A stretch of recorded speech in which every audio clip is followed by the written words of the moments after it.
to sort of a test because I don't really have a plan. I just started a Google Hangout and it keeps giving me messages. Oh, I got a message about the message. There's a lot of topics in the world today. A lot of things on the news. A lot of people are sick about those topics. Why are those topics in the news? Aren't there a lot of bigger fish to fry? Aren't there more important things going on in the world? Why is what's popular not really that important when you get down to it? I'd like to talk about why people aren't talking about some of the very important things that are going on in this world we live in. So, if anybody has any ideas or would like to talk about some random subjects, clean random subjects, nothing weird. Well, good weird is okay. Jokes, puns, music, that's good. So here I am. I guess I'm live streaming. So this may just be a video of me talking to myself. And hopefully not. Well, I like to jot down silly notes and all kinds of other things. Can I turn my avatar on? Oh, I guess I can. I can just turn my avatar on. That's kind of weird.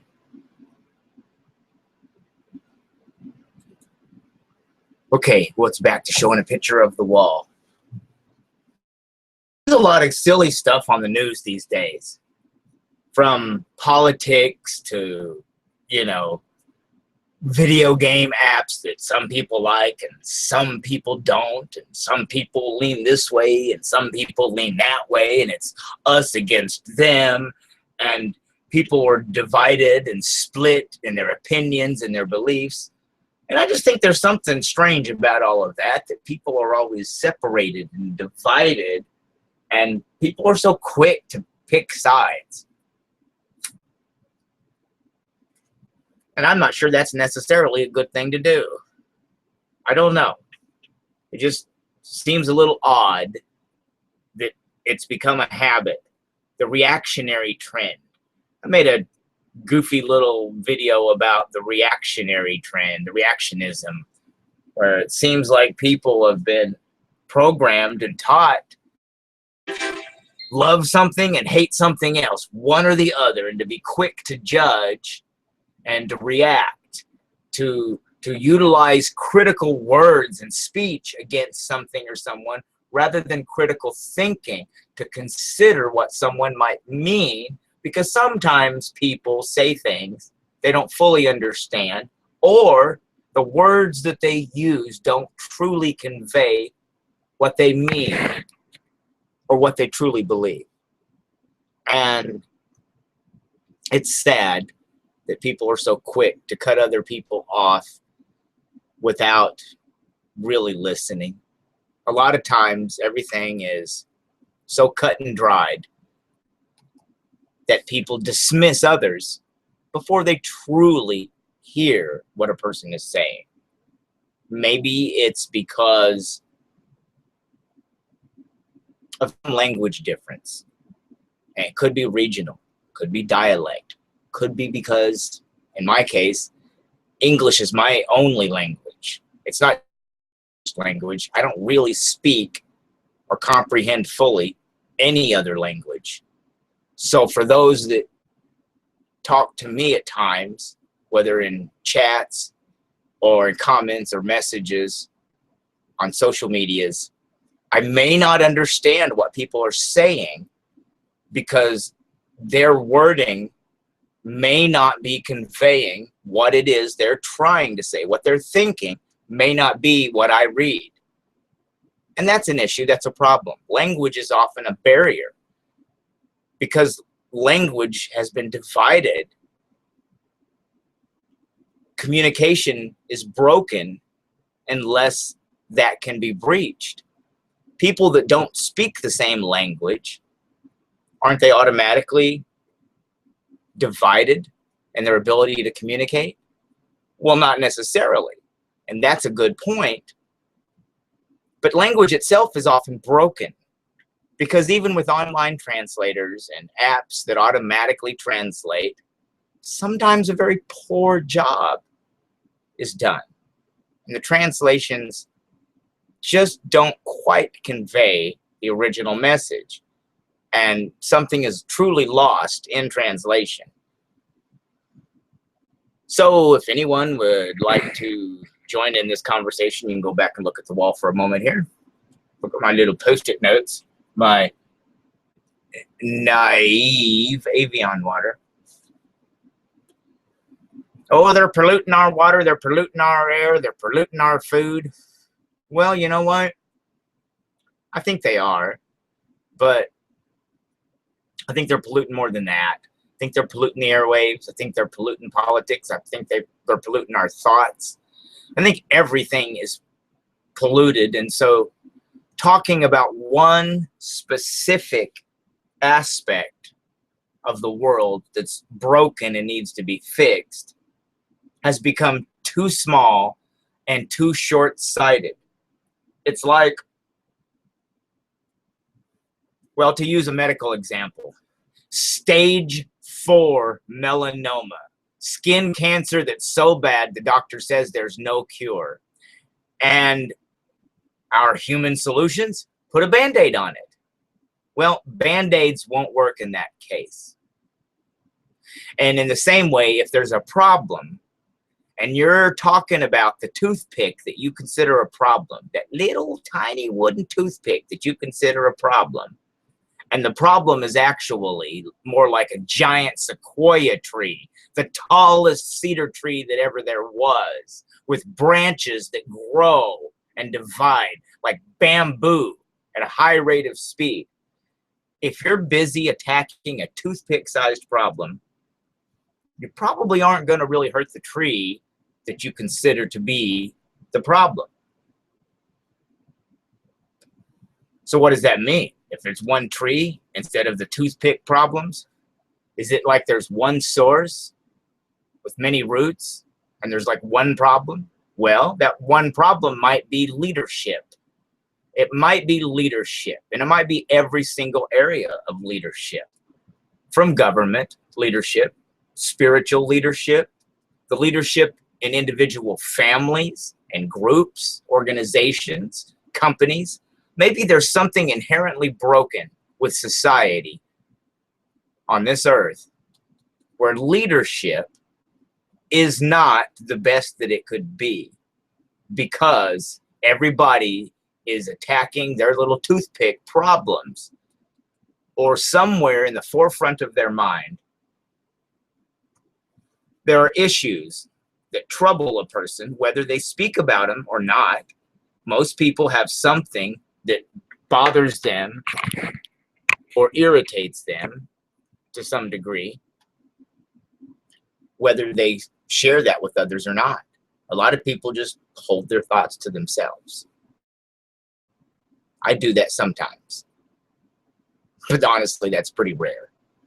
I'm a talker. Unless I just met you just moments before or hours or days later.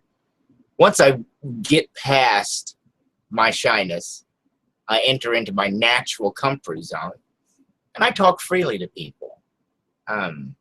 Sometimes there are issues in areas that are more taboo. Don't talk to people about things, even if something occurs to you and you wonder about issues, but they're more delicate issues, and those things are hard to bring up. But we're talking about, well, I'm talking about leadership. Leadership in the home, in the family, in groups, in organizations, within companies, within the infrastructure, whether it be law enforcement, government, international relations and communications. It sure seems like things are trending in a particular way, and law isn't really helping people. They make more laws and give people more freedoms, But do people feel more free? Well, maybe yes, and maybe no. Depends on the issue, depends on the day, depends on the place you live, I suppose. Depends on the person. There are a lot of reasons for these differences. And I can see my screen in my glasses. Anyway, if anyone would like to join this hangout, please feel free, or use the chat off to the side and you can talk in the chat, please. Suppose this is running off YouTube as well. Let me go check that out and see if it brings anything up. Not seeing anything. Okay.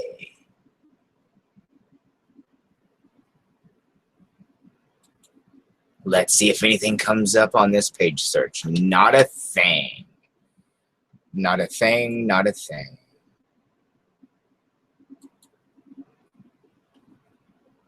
All right. Well, yes, I'm going to watch the event live going on right now. So if anyone would like to join, I have no idea. There we go.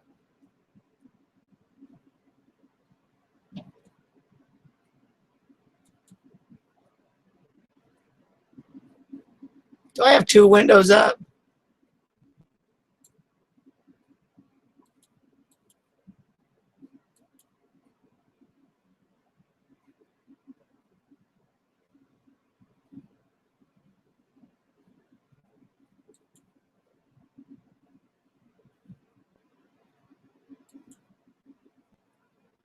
Well, I don't know if I ended the one and started another. But here I still am, or here I am again, depending on whatever the video feeds do, because I don't know. Issues in the world today. It's a lot of different things all over the map. People are interested in superhero movies and the latest video games and the latest music video. And these are some exciting and interesting things. They are. Some of these things matter a little bit less to me than they did 20, 25 years ago. Maybe even 5 or 10 or 15 years ago. I just recently turned 49. So in some ways I've matured a lot more. And what used to be important to me is somewhat less. I love music. I still love all kinds of music. But sometimes I'm more picky about what I choose to listen to for different reasons. I believe what we listen to and what we see has a message. Sometimes I choose to be more conscious of what message it is that I'm willing to receive into my person. Because if it's not something that I agree with, I've got to be on guard, because I want to make sure that I don't emulate anything. And I think the first thought people would have, what comes to mind, as I was listening to myself speak, well, if you watch a horror movie, are you going to become a serial killer? Well, I'm not necessarily saying that. That's probably the most extreme interpretation of what I said. For instance, if you're watching a movie, and in that movie, somebody's at work, and the boss isn't looking, and they don't have an ink pen, the boss looks away, and they're like, I'll just take the boss's ink pen home. And you walk out. Well, that's a small thing. Is that going to make you become a thief? I don't know. I don't know. My point is, sometimes ideas are more subtle than we give them credit for. And people don't always think about what influences them. Most of the time, when we ask people, well, what influences you? People are going to list their likes, their movies, or the music that they prefer, their hobbies, groups or associations that they have, and say, well, these things that I currently like, that's what influences me. But the truth is, a lot of things that have happened between our birth and our current age have shaped, molded, and influenced us over a period of time. Some things are more obvious. Some things are more subtle. And we may not so easily recall or recognize some of the influences in our life.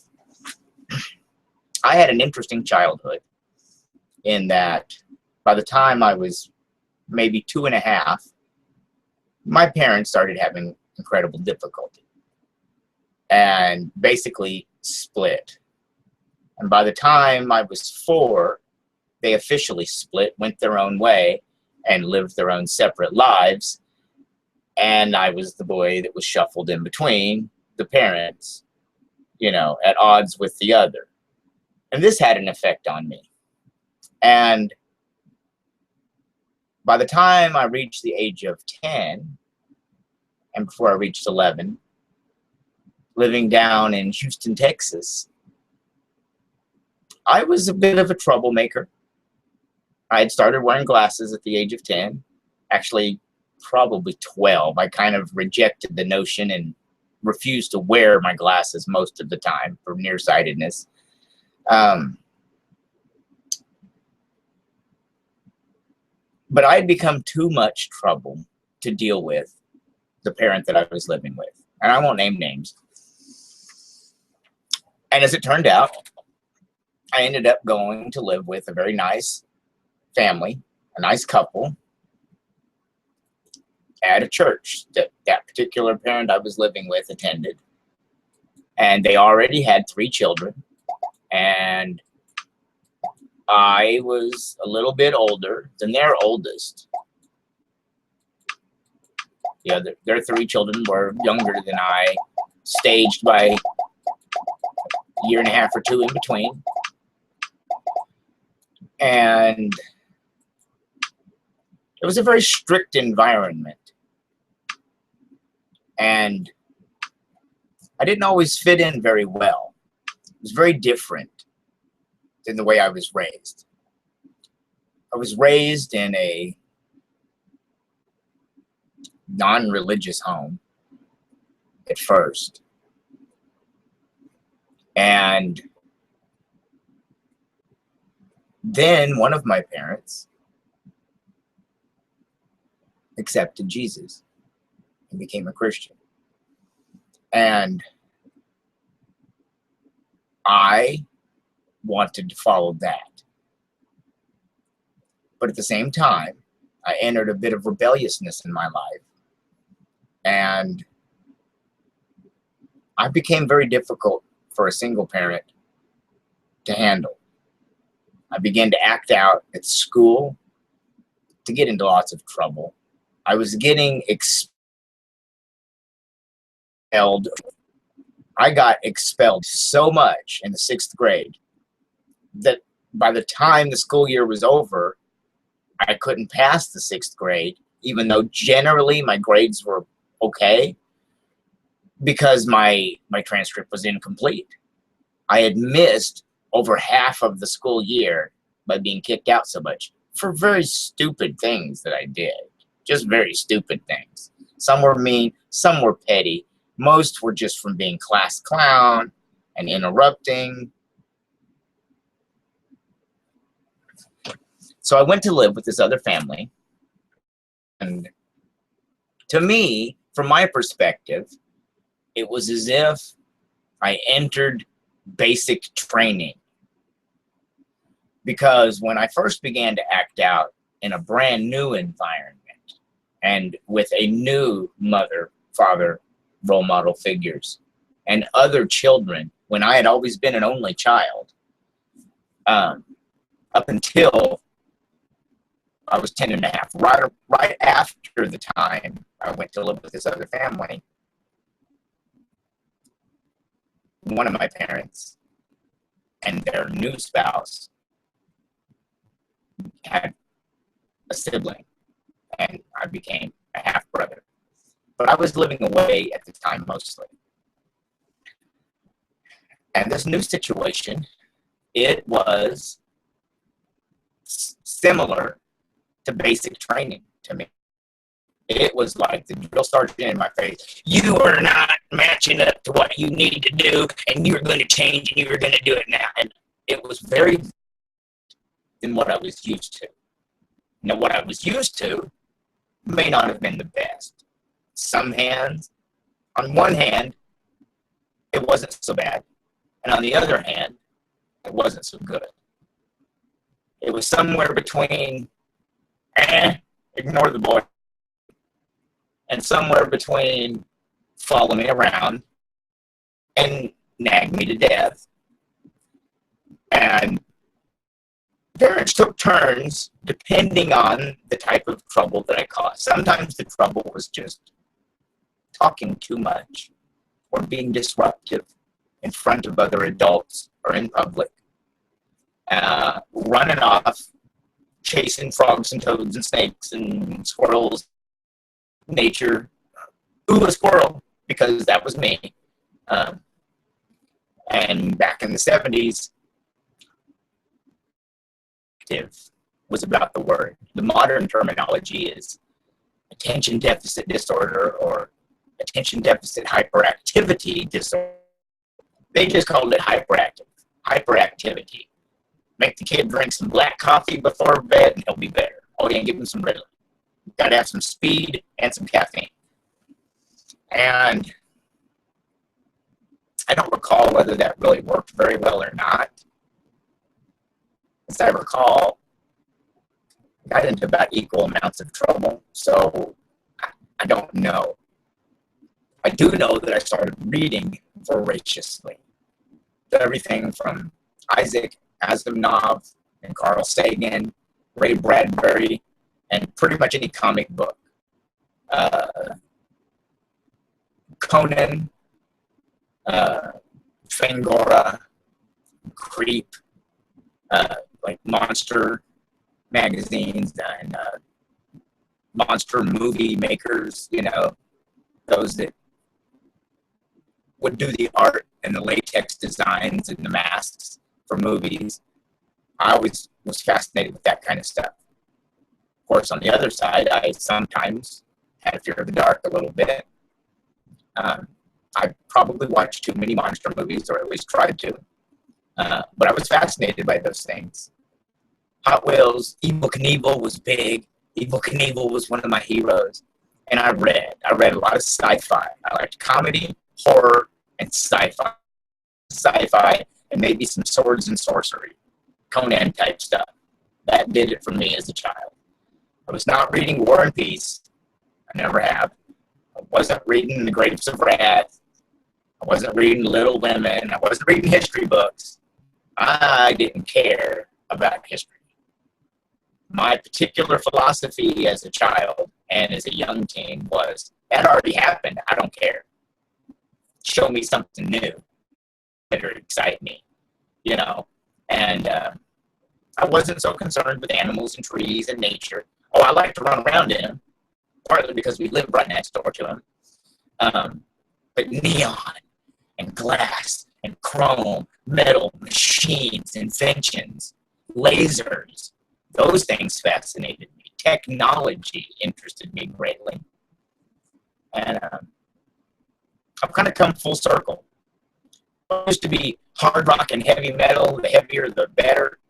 Now I do enjoy classical and country and occasionally some jazz. I'm not a great follower of jazz. I can't really name too many artists, but it's a nice sound once in a while. That's the wonderful thing about music. Depending on the mood you're in or the level of activity or rest that you desire, you can generally select a type of music that will fit the mood that you're looking to enhance.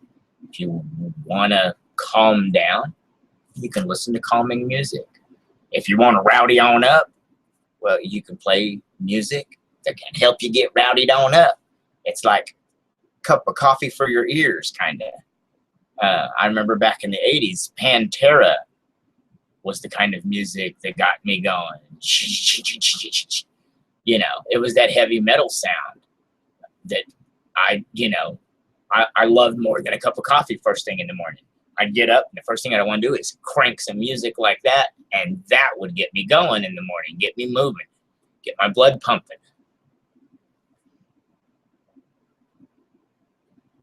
We all make a lot of changes in our lives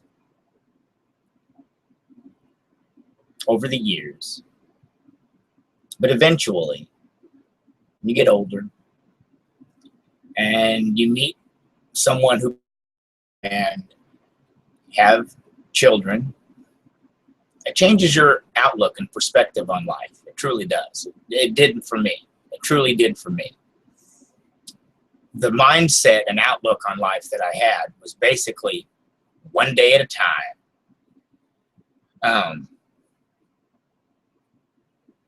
When I found out I was going to be a father, it changed my outlook on life quite a bit. It made me start thinking about things. And the interesting thing is 2001 was kind of a tumultuous year. It was a very interesting year because just a few months before a child was born, there was a great tragedy on September 11th. And it was because of those events that I have since, and because of becoming a father, let me try to tie this together. It's made me think about the world that we live in. What do things mean? What does it mean to me? What does it mean to you? What does it mean to my progeny? What information should I pass on to offspring to offer them the most intelligent and logical way to make choices in their life? Because people are presented with so many choices. Depending on where, as an individual, you put yourself, what groups you put yourself in. If you play sports all the time and you hang around sports teams all the time, if you're always out on the field or on the court and talking to coaches, there are very strong possibilities that your future career in life will revolve around sports or college games, etc., etc. It's not necessarily true, but the point is, whatever you choose to do and the people you choose to be around when the choice is up to you, it does often influence your later choices and decisions you make in your life. And there's always going to be the devil's advocate voice. When parents teach their children, you need to learn this. I want you to believe that. You need to do this. You need to do that. You need to do what we say. Children are naturally going to rebel. And if you know this, then it can help you be more careful about how you instruct them. On one hand, to offer them calm communication and present them with choices and lovingly direct them. They will know which decisions you would prefer. They will understand your position in life, that they will feel less threatened and less vulnerable if you're not trying to force your children to believe what you tell them to believe, because that often doesn't work. Now, it might work, and it probably does work for some people, and there are different cultures that do things differently. So, of course, I can only speak as a North American speaker of English. This is the culture that I know. Uh, I was partially raised by television and comic books to some degree. I mean, not completely, of course. There were people that took care of my basic needs and stuff. But a lot of what I thought and felt, and the things that I desired in my mind to see in the world around me, were influenced by some of the things that I read. I spent some years very isolated, although I was generally, and still am, often quite gregarious.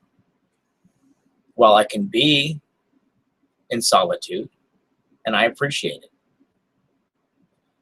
I also sometimes like to be around people and to hear different thoughts and ideas. Now, I appreciate that more nowadays if it's not an argumentative, spiteful, or hateful environment, because I don't take any pleasure at watching people fight or have war with each other. Okay? We're not talking about a sword match or a box or a sanctioned fight, but in everyday life, when people fight and argue, that's unpleasant, especially if you're not involved. I don't like to be involved. I try to live my life in such a way that I won't have to be involved, and I will only speak up to get involved if somebody truly needs help. And I will put my 2 cents worth in.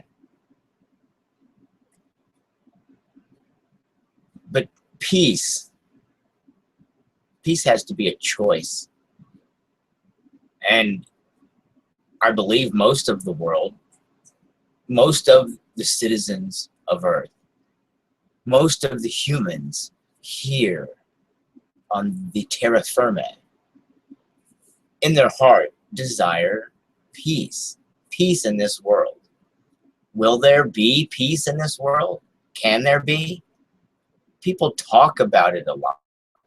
And people sometimes joke about it and then have no expectations that it'll ever be achieved. Other people promise that it's right around the corner, just one more law and a few $100 trillion more dollars and blowing it on everything else, and little bitty bits trickling down to the 99% while the 1% gets richer. And I'm not seeing the peace. I see people lose their peace more often. People have trouble holding their peace. People have trouble keeping their peace. Peace seems very temporary nowadays. If somebody gets what they want, then they're happy until they're not happy, or they lose what they had, and then they lose their peace. Or people tend to be peaceful unless somebody offends them or insults them, and then they might lose their peace and get angry. Well, if people knew how to keep their peace personally, to hold their peace, and to live life in such a way as to influence others where they might choose to do the same, but not in any education, not saying, become a guru and run a university and bring students in and teach them. I mean, that's done all around the world. That's already done.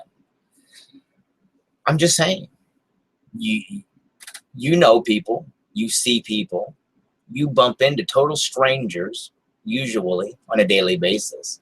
If you're a peaceful person and arguments break out around you, and you act wisely, peacefully, and accordingly when needed, people will know if you're a person that holds peace and keeps peace. And people will want that peace. Peace is a very powerful thing to have. So these are I wish there was someone else to have this discussion with, but if there's not, I will keep talking here just a little bit until I decide to end this little silly thing, and I don't know if it'll post it to YouTube or what it'll do. I have no idea. It is my time, 11:31 p.m. Sunday, August the 7th, 2016. Indeed. Not that that matters. But man, it's warm in here. I'm gonna turn on the fan. I was making a video, so I threw a shirt on. Usually I don't wear my t-shirt or polo shirt indoors in the other room because the computer gets hot here. It gets warm. I've got the computer underneath the desk and it generates some heat, and it's summertime. Yeah, now I'm talking in my country voice. See, I can use different dialects, but I can also converse quite well in the Queen's English if I need to. And I'll turn the camera aside occasionally when I had a cigarette earlier when I was turning the camera over here so you could see that. Yeah, I'm telling on myself. It was just a regular cigarette, I promise. Some Korean cigarettes. For some reason, one's made in my very own state here in the country I live in the very own state, not 45 minutes drive away. Cost half again more than ones that are made halfway across the land. Isn't that weird? I just don't know. Taxes and prices and there's so many things in the world that don't seem to make sense. There's so many types of wars: price wars, brand wars, political wars. I want to own your money wars. No, I want to own your money wars. We're going to own your money wars. We're going to sell you the same thing for half price, so forget everybody wars. There's too many wars. There's not enough peace. It's just not that important to fight for things if you don't get peace as a result. If peace isn't part of the end result, what kind of prize do you have? I mean, if you can't have peace, are you happy and comfortable after fighting a war or a battle? If you go out and start a war, a battle, and attack somebody, imagine a scenario where there are these rival gangs. No particulars, just group that doesn't like another group. And they come out and they fight. And somebody beats up somebody else, and you go home and you're like, all right, I won.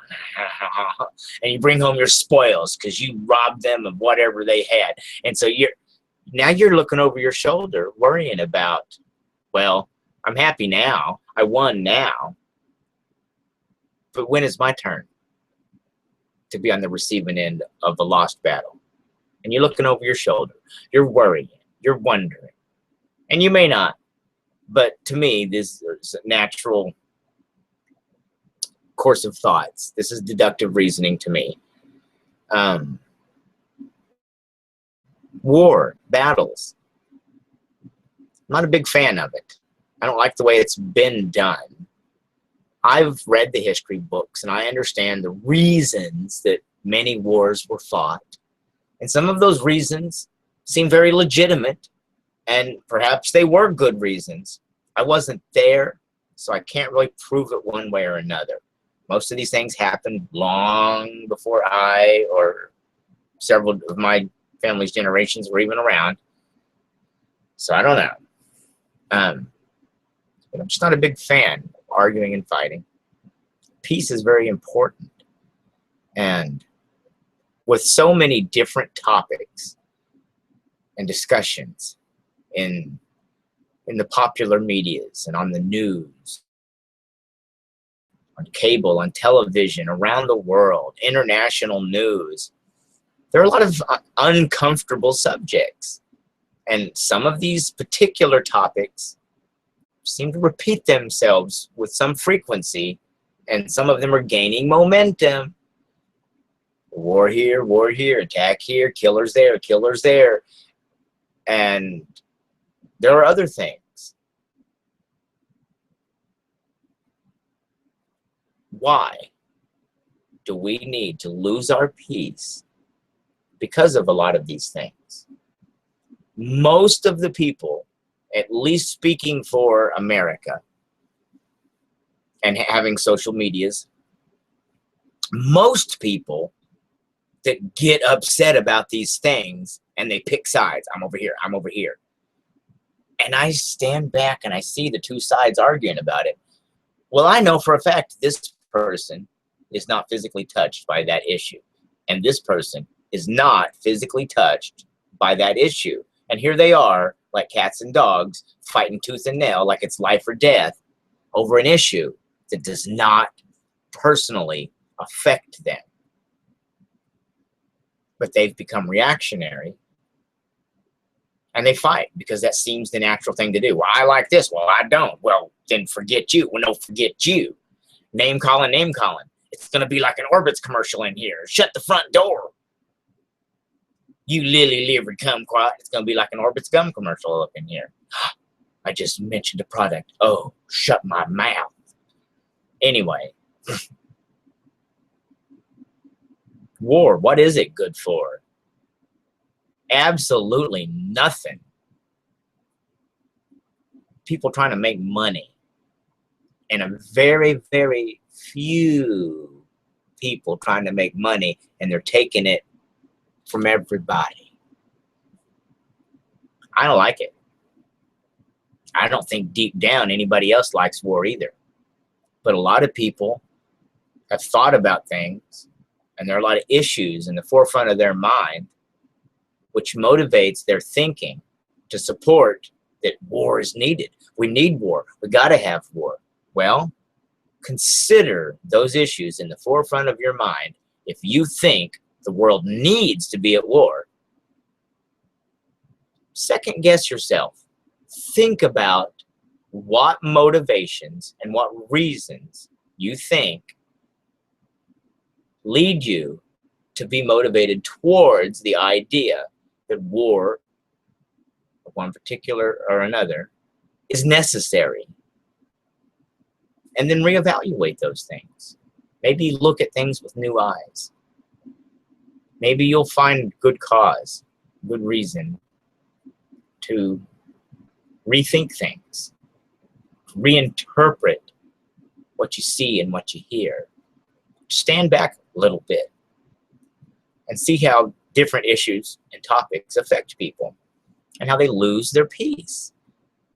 And peace is very much akin to happiness. Happiness is one thing, and joy is another. And peace is actually something else. But these things are similar, and they're interrelated. And at times they may be the same thing, and it's indistinguishable.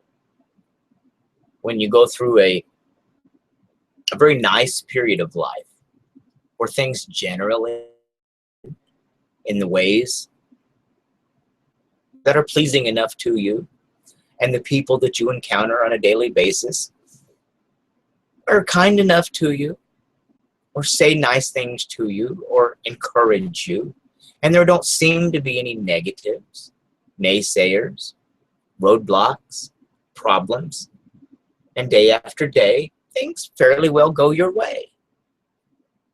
You're likely to be peaceful. You're likely to be happy.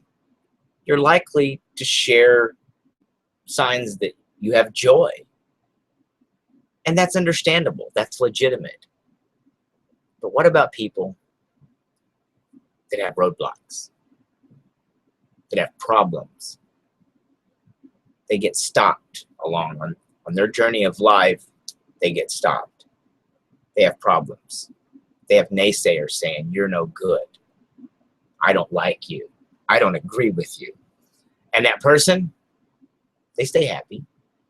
They hold their peace. They don't resort to argumentum ad hominem.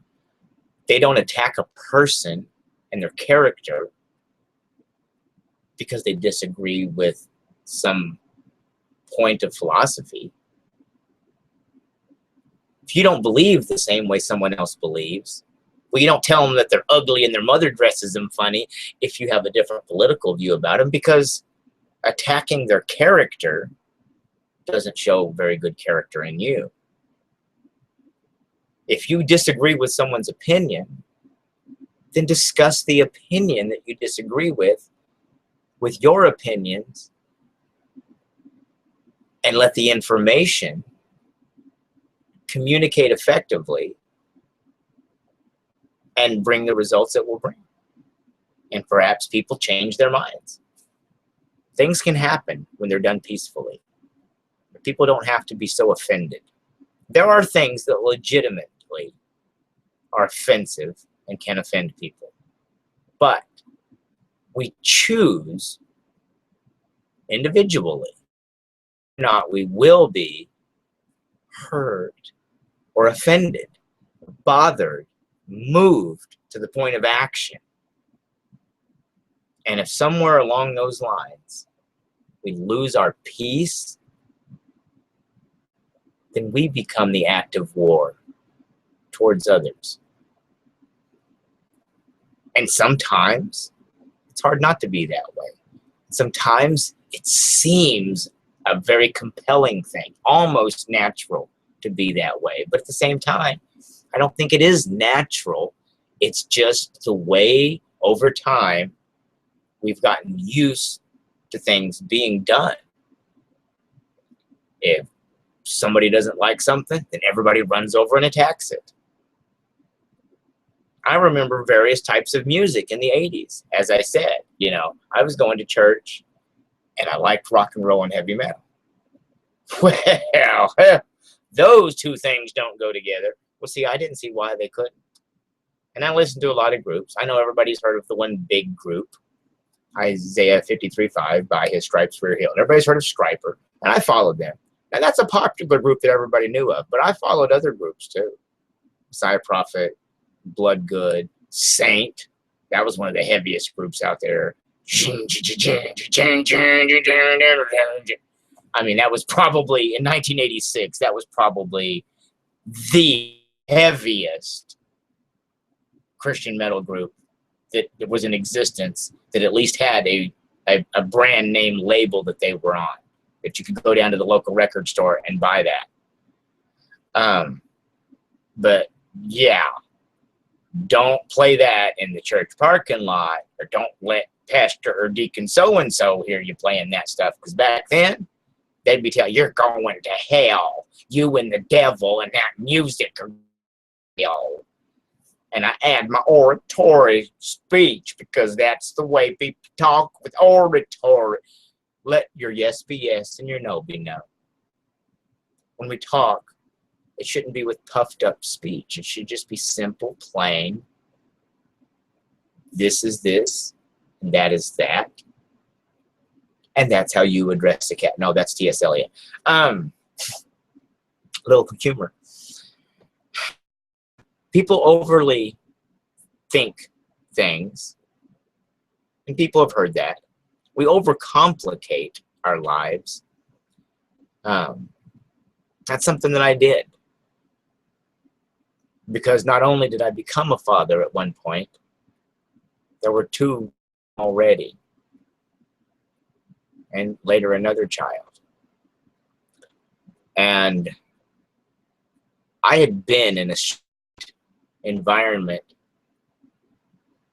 in my middle years, all through my teen years, and I got upset easily. I got flustered easily. I said, do it this way, and you do it that way, and I would pick on it until I saw what I wanted. If I had to get onto somebody 100 times an hour, go back and you clean up that mess. You made the mess, you go clean it up. There's other people here, don't leave it for anybody else. And at some point, I would just go take care of it myself, rather than there. Or when I next had to use that space, I would take care of it then. And I'm not saying that's the right approach. I'm not saying that. But holding my peace took a lot of time. I had to have some real breakthroughs in here. and inside before I realized I have to hold my peace. I can't lose my peace. If I want the benefits of feeling and living in peace, then I have to hold on to it. Because when I lose it, it goes away. It's like if you have something in your hands. Let's use a bird, okay? If you have a precious little bird, a goldfinch or something in your hands, and when you get angry, you throw it away, you lose your peace. Well, now you love that beautiful bird that was alighted in your hand. Where did it go, and how do you get it back? Well, you might be able to, and you might not so easily. It might not want to come back. After all, you did lose your peace. It might not trust you now. These are things to consider. Holding your peace is probably one of the most difficult things some people in this world to do. And for other people, it's like breathing. But there's probably some area of their life or their mind where they have difficulty. We all have handicaps or difficulties in one way or another. Not all of them are visible to other people. Some of them are on the inside. Some can't ever really judge another person just by looking at them. You have no idea what goes on inside their head, what goes inside their heart, or the condition of their mind, their soul, their psyche. That's the third part of a person. And you can't see it. You don't really know. You only mix of it, and it's in layers like an onion. It's in waves like light, magnetic energy, vibrations, aura. People use a lot of different words to describe things. And they're not necessarily wrong, but I think they're generally talking about the same thing. But people have levels and layers to them, and different parts of us operate from different levels, and maybe from different levels in our life at different stages. Perhaps when I was more easily offended by things that the children did, perhaps, you know, that thing, wear your heart on your sleeve, perhaps my peace was right out there on the surface. In certain situations, I wanted things to happen. I moved the camera. When I said, or else, now I've got a beat I can rap about it. When you have kids you ain't glad, sometimes they act bad. Don't be bad, mom or dad. Now I gotta put the camera back up. Well, alrighty then. I knocked the camera down completely. Do forgive me, do forgive me. Well, I think I'm gonna wrap this up. And if anybody suffered through this off of the cuff, it's a short cuff too, video, I guess it turned into, you know, there's a lot of issues out there in the world, but don't float my boat. I think a lot of the issues that are out there are stupid. I mean, they're goofy. On one hand, they're real issues, but the way I see people handling them, it's like feuding. It's like fighting. And I just don't like the way things are dealt with. Some issues, well, I don't know a better analogy to use, so I'm going to use hunting. I'm not a hunter. I'm not advocating hunting. I'm not telling people they shouldn't be able to hunt. I'm a true centrist on this point. So, you know, no political attacks about that. But when you're tracking a deer, because my father was a hunter, I'll just tell you that. When I was younger, much younger, he was a hunter. He was a pretty good hunter, I guess.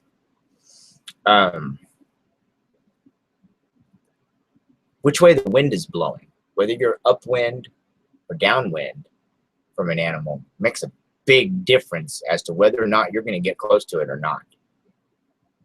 And if you can understand that, your scent and whether or not your prey is going to be able to detect your scent. Okay, well, if you understand that, let's get out of the hunting and realize a lot of the issues in the world, in the news, and on medias, social medias today, it's presented and everybody's like, love it, hate it, love it, hate it, love it, hate it. Or some people's like, I don't care, I don't care, I don't care. So you've got the like 3 flavors. It's like Neapolitan, vanilla, strawberry. That's it. But a lot of these issues pop up and people want to pick their flavor right off the bat. Or label other people, oh, you're that flavor. And right off the bat, you label them. I think people jump the gun, whether it be their own decision or decisions they judge other people by too quickly. What if you just stalk your prey for a little while? If something does not personally, directly touch your life, like literally, if that issue isn't you on the news and it's not coming from you, it's not affecting you, it's not taking your income away, it's not pointing a bullet at you, then pray about it, think about it, be cautious, protect yourself, guard yourself, lock your door, whatever. Talk about it with your friends, family, neighbors, whatever floats your boat. But you don't have to lose your peace. You don't have to judge other people because of it. You don't have to hurry up and judge somebody. You can hold your peace and think about things. And if it's important, and one day you have something to offer, you have something to say, or you have some action you can take, something that you can do about this issue, then it'll be in your sights. Yeah, bow hunter. He was a really good bow hunter. Rifles were too easy. Think about it. Don't jump the gun on issues. Learn to hold your peace. Teach your children well. Know that at a certain age, they're naturally going to rebel. So rather than want to lock them in solitary confinement for the rest of their lives until they do it the way you want them to do it, give them a little room. You won't always be happy. But if you're honest with them, if you talk about things ahead of time, and if you talk with them about things during and afterwards, when I say during, not necessarily while they're upset or they're mad. Children get mad. Wait till they cool off. And at the next available time, talk with them about behaviors. You'll get a lot further with them. They'll respect you when you respect them. They will learn more from you when you give them something intelligent that you're teaching. And being able to hold your peace and to think reasonably and rationally and not making quick, rash, harsh decisions, because you make a quick decision, you can end someone in various ways, politically, financially, terminally, physically. I see people doing what they call joke pranks. So they dress up like a serial killer and jump out and scare somebody. Things like that, while we might find them interesting to watch on YouTube, these quote-unquote prank videos, I don't think trying to scare somebody to death so that you can make a buck on YouTube is necessarily a good idea, nor do I think it's a prank or a joke. You could legitimately someone enough that they injure themselves accidentally at that moment, or scare them enough that they reach for a weapon they happen to have and they end your life. And that would be a horrible thing to happen. Now, I haven't really seen anything like that. And I'm grateful. I thank God that I haven't really seen or heard of that occurring. But I would like to see these prank videos scaring people not to be a trend that continues. It's just not very responsible. It could not only hurt someone else, but you also yourself could get hurt by doing things like that. So I wouldn't emulate those types of things. It's an issue that concerns me. Like I said, you know, when you have teenagers, they want to emulate things that are exciting or that are popular or that look fun or that make them laugh. But I try to teach them there's a difference between having a sense of humor and being able to write a funny joke and being mean to other people and just sitting back and laughing at somebody when you were mean to them, because that's not funny. It's not a joke. It's not a prank. It's asinine. It's juvenile. It's unnecessary. It burns bridges. It's making war. When you cause someone else to lose their peace because you attack them, it makes you a bad person. It makes you a warmonger. Teaching people to have peace, to hold their peace, to keep peace, to me, that seems more valuable and more important these days. There are famous rappers. I'm about to wrap it up after I rap about rappers. There's a rapper, and everybody knows who the real Slim Shady is.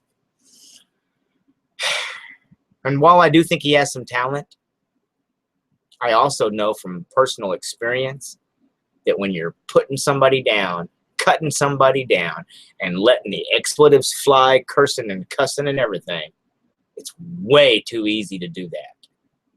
It is harder to be honest. It's harder to be nice. It's harder to remain clean and exhibit great skill.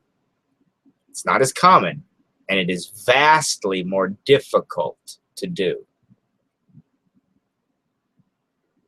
But that's a challenge. Sometimes people like challenges. The challenge is, don't be a warmonger. Learn to keep peace. So, God bless you. Have a great day. I hope somebody, if they run across this, that it blesses them. Have a good one.